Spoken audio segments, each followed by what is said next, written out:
Cleveland police are trying to track down a man they say pulled a gun on his ex-girlfriend outside a daycare filled with children. Xavier Ware, accused of taking his domestic violence attacks up a notch less than a day after being arraigned on a stalking charge. News 5's Mike Brookbank tracking the disturbing case for us right now from the newsroom. And Mike, a witness actually watched all of this in horror as they say that Ware pulled the trigger.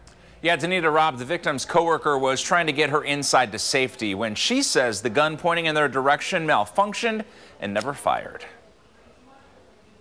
What makes it more frightening is that if his gun hadn't jammed, he could have killed her, could have killed other people at the daycare, and could have killed children. More questions tonight about the criminal justice system in Cuyahoga County. Is enough being done to protect victims of domestic violence? Should we do something more with bail?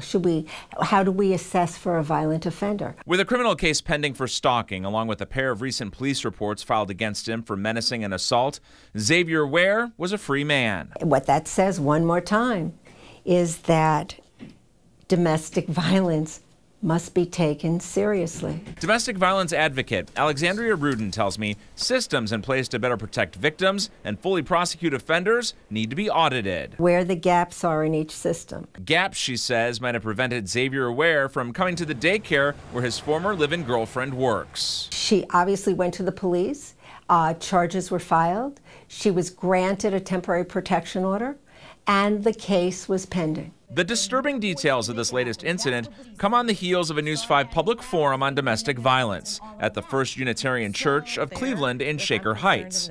The goal, inspire the community to use its voice for change. The issue is now out in the open. While it may feel like this violent cycle keeps repeating itself, more and more women are being saved. Rudin is feeling hopeful as more victims find the strength to speak up and those around them listen. Believe that person and find a way to put more and more safeguards in place for that victim.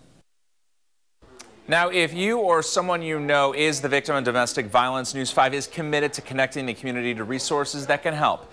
Go to news5cleveland.com/voices for change. There you're going to find a list of hotline numbers, local agencies, and information that could possibly save a life.